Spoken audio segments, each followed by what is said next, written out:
So there was something you said in our email exchanges that I was thinking about, which, by the way, thank you for watching the pilot or saying that you did. And I watched it. I nice. did. Okay, thank you. Yes, but you were like, the music business is so embarrassing, was what you said in the email. And I, know that as well as anybody. But I thought that was a uniquely phrased thing to say. And I wonder if you had something to add to that or elaborate on that idea of the music just being embarrassing. I have been making a living doing this for 17 years, something like that, 17, 18 years. And still, I feel at times like a desperate, thirsty teenager, like begging people to look at me and pay attention. Like, I had this neat idea. What do you guys think about this? Mm-hmm. And then I put it out into the world and I'm like, you guys like it? You don't like it? Like that's the job. You make this stuff because there's art inside of you and it means something to you to create things.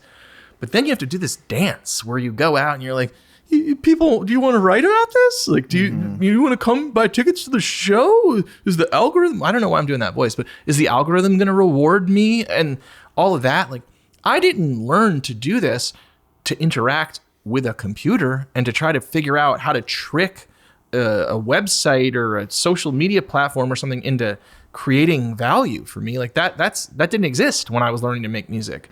And so all of it can be embarrassing. Sometimes you show up and you're on a great tour and you're killing it and the band is great and everything is working. And then you get to a town where for whatever reason, the promoter didn't do their job, and now you have to play for 10% of the amount of people that are coming to all the other shows on the tour. So even on a great tour, there might be a night where you're like, oh, I got to go out there and do this. Oh my God. Yeah. And so it all can be embarrassing. Every part of it. I stand in front of a microphone and I sing these lyrics and it's like, I don't know, is this poetic or am I a nerd? Like, is it, I don't know. You don't know. It's like, and it's my job. And so I'm like a salesperson. I think it's good. Like having grown up poor, I think everybody should be poor for a while. It does give you some really nice perspective. It's like, this is hard. I guess, it's like I work very hard at it. So it is hard, but it's not as hard as doing things that I don't want to do. Like I want to be a musician. I love to be a musician, even though there's a lot of bullshit baked into the job that I don't want to do. But the part that I care about doing, I love so much that I'm willing to do a lot of bullshit. And I think that that's an interesting part about the business right now is you can be great. Like you can be an incredibly talented person, but your threshold for how much bullshit you're willing to participate in and how much bullshit you're willing to like learn to manage, that dictates to some degree how far your music can go commercially. Like it doesn't matter if you don't like TikTok.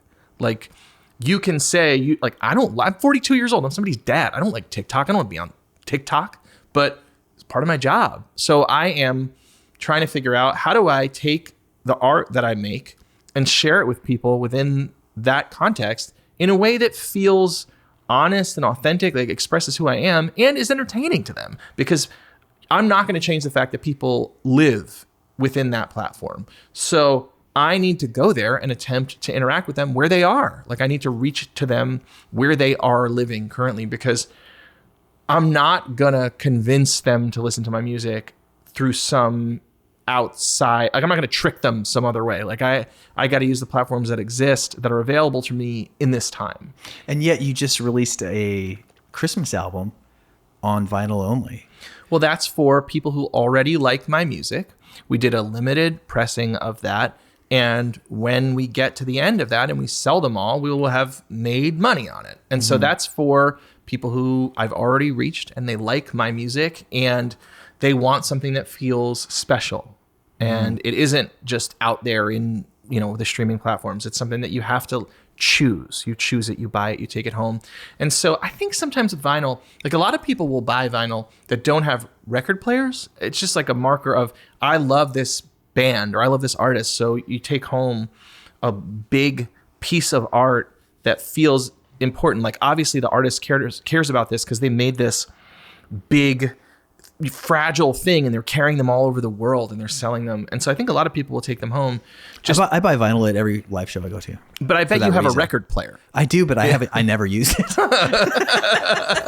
I really want to. We listen to Waxahachie, Tiger's Blood so much that now like my daughter kind of sings like Bob Dylan because she's singing like Katie. I'm like, this is so funny. This is such an interesting thing that we have done to my child. She's like exposed her to all of these like cool singer-songwriters. And so she's listening to Taylor Swift and, Pink Pony Club and stuff like all the other kids are, but she's like, we've exposed her to enough of these singer-songwriters that now I'm like, you're kind of doing this interesting stylized thing with your voice now. I'm not saying this to her because she's a child and she can sing any way she wants, but it's really cute. I was like, oh, that's where that comes from. Yeah. Like, this is what I'm hearing you say right now, is that on some level, no matter how lucky you are to live the dream, on some level, it's still a job. And it's critical to make peace with that, regardless of where you're at in your career. Otherwise, there will be no career.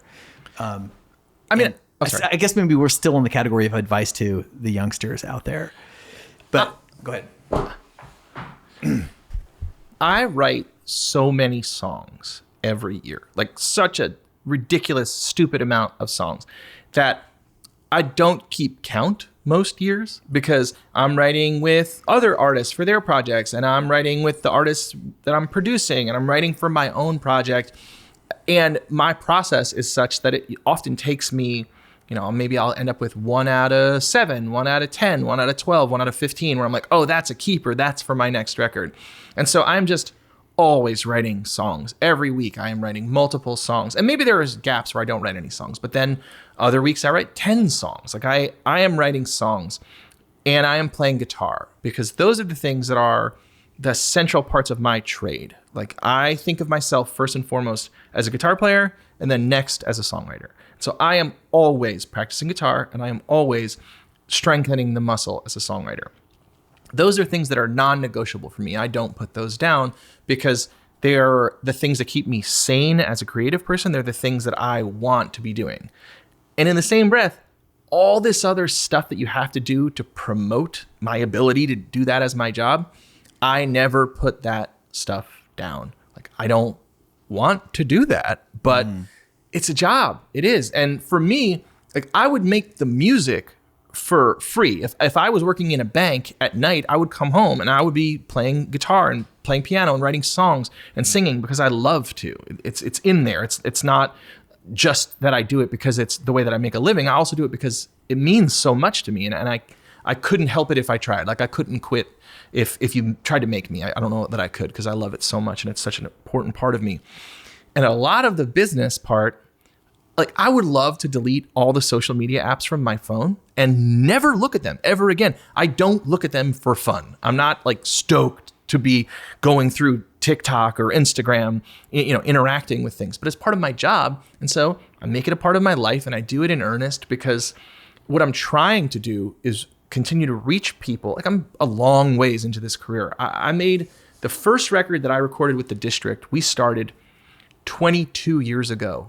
This month, actually, 22 years ago, and over Christmas break, we started it, and it was fun. It was fun to do that 22 years ago. And when we made my most recent record, it was still fun. I love to make records, and I love to play shows. I love to get on stage with my friends and sing with the audience. Like I get to play guitar. Like the word "play" is in it. I don't say like I work guitar. I play guitar. It's fun. It feels good. It's something I do for joy. So I'm always trying to balance that thing where it's like, I love to make music. Art is important to me and I really want to do that. And so I make time for that so I can keep pursuing it and I can keep attempting to improve over time.